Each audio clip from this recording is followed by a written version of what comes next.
Nung bata ako, mahilig ako sa pag-aalaga ng kung ano-ano tulad ng Ratatouille, Pikachu, Crocodile, Pating, Gorilla, Anaconda, T-Rex, Godzilla, King Kong, alien sa Mars, alien sa Moon, pati mga alien sa Saturn. Ganun po karami ang naging alaga ko.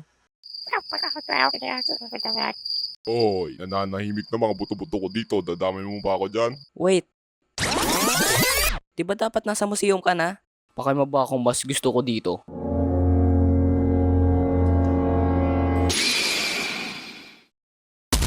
Ay, good dinosaur yan. Good dinosaur yan. My baby boy dinosaur. Dokle. Ganyan talaga pag wala ng mata, buto-buto ka na kasi.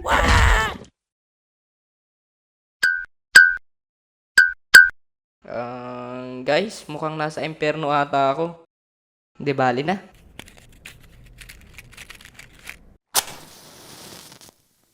Tuloy na lang natin ang kwento habang ini-enjoy ang renta sa tiyan ng dinosaur. Alam nyo ba? Siyempre, hindi.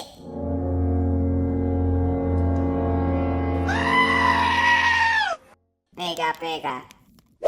Bukod sa pag-aalaga ng gagamba, nag-aalaga rin ako ng pusa-aso. At dati, ang pinaka-memorable talaga na inaalagaan ko ay ang sisiw.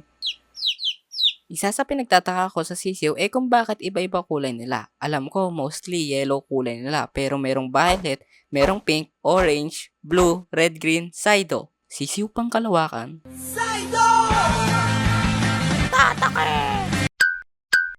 Dati, makakabili ka na ng sisiw sa halagang 5 pesos. Ewan ko na lang ngayon kung ano ng presyo niya. Share nyo po sa comment box kung magkano na yun sa inyo. At dahil naiinggit ako sa mga kaibigan ko noon na meron ng mga sisiw, bumili rin ako. Kuya, pabili nga po, sisiw. Ilan bata? Isa lang po. Nung nakabili na ako ng sisiw, pinakita ko sa mga kaibigan ko. At ang sinabi ng mga kaibigan ko,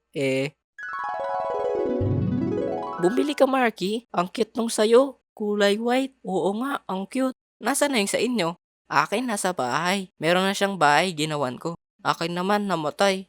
Napisat ni mama. Hala, kawawa naman yung sisiw mo dyan.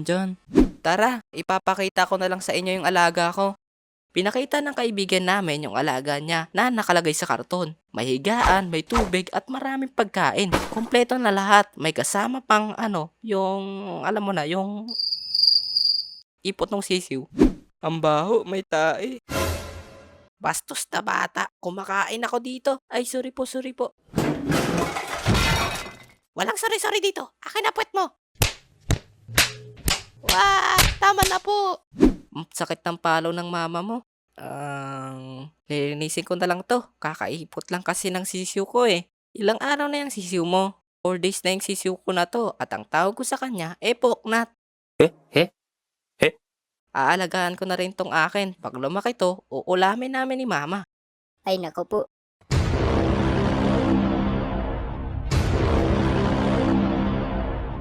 Ginawan ko ng bahay ang sisiw ko. Natawagin natin sa pangalang Chika. Nakuha ko yung pangalan na yun sa Five Nights at Freddy's dahil kay Chika. Napakakulit ni Chika at lakad ng lakad sa bahay namin. At nakita pa siya ni Mama. Ano yan, Marky? Saan mo yan nakuha? Binili ko Bili-bili ka na naman ng ganyan. Nagsasayang ka ng pera. Dapat bilhin mo na lang ng pagkain kaysa sa papakainin. Di pag lumaki to si Chika, siya na magpapakain sa atin. Pwede natin siyang adobo, minudo, sinigang, prito, o kaya ano-ano pang putahe na may sabaw. Aray ko po. Wait!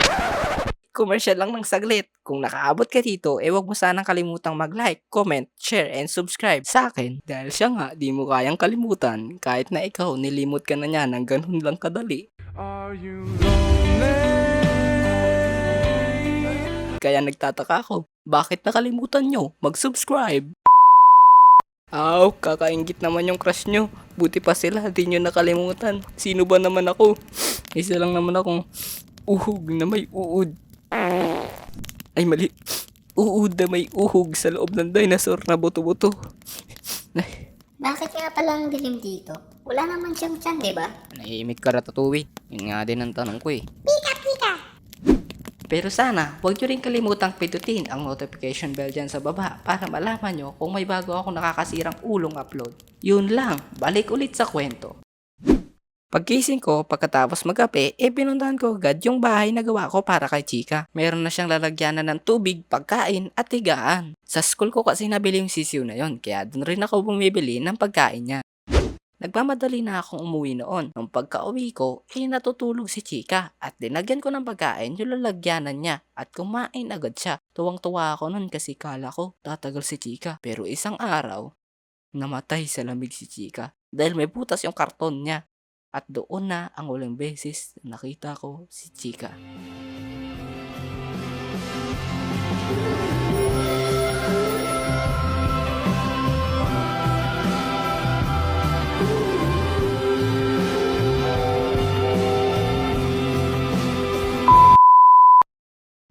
Linibing ko si Chika sa favorite kong lugar, yung ilog na malapit sa bahay namin. At palagi ko siyang naaalala kapag pumupunta ako doon.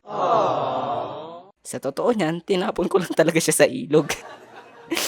Mahihirapan kasi ako mag-ukay.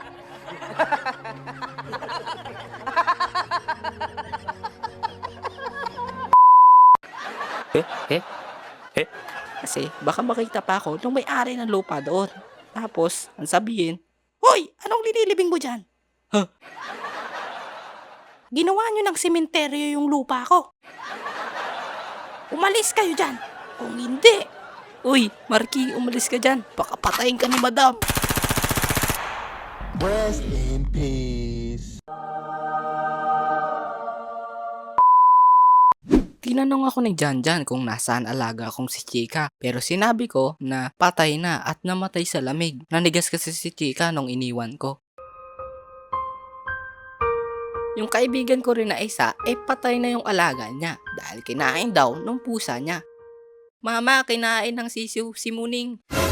Ano? Kinain ni Muning si sisiw. Lah, wala na tayong magagawa dyan. Kinain niya na eh. Shoo, alis, Muning, kadiri. Kaya kami, pare-parehas na matayan ng alaga. Hays. The end. De joke lang. Nag-alaga pa ako noon ng sisiw, pero namatay lang rin ulit. Di ang ibig sabihin nun, hindi talaga ako marunong magpalaki ng sisiw. Kaya hindi na ako ulit bumili.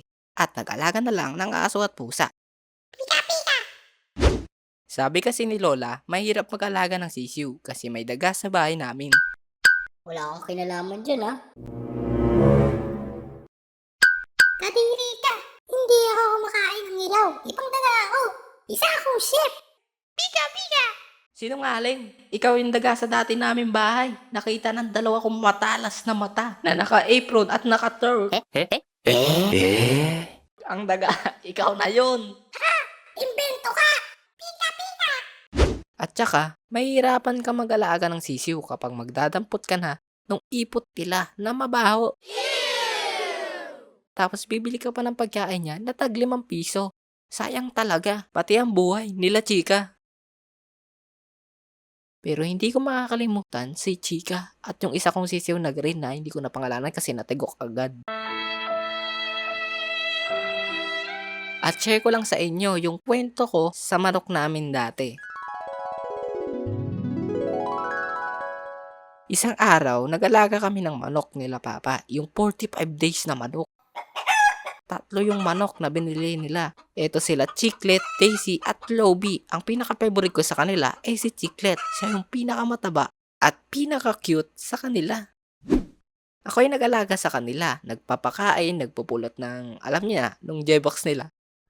Dinalaro ko sila palagi. Pero isang araw, may luto si Mama, adobo. May ligaw sa adobo pero hindi nung araw na yun. Dahil si Chiclet yun. Natatawa pa rin ako kasi nung tinitigan ko yung paan ng alaga ko, hindi ko magawang kumain kasi naaalala ko memories namin. Hindi ko masikumurang kumain kasi yung inahapunan nila Mama, sila Chiclet. Hanggang dito na lang po itong video na ito. Maraming salamat. Makakatulog na po kami. 4:36 AM na kasi ngayon at maririnig nyo na yung mga manok dahil tumatahol na sila kanina pa. Ay, tumatahol. Ganito talaga pagbangag. Maririnig nyo na sa uli ng video yung mga manok. Ito nga pala ang shoutout. Oh no!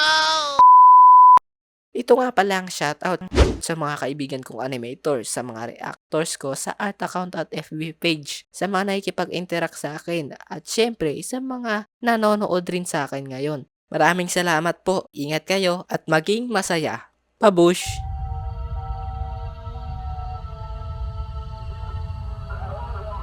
Nasaan na tayo? Pikachu? Ratatouille? Pika? To Jurassic Park.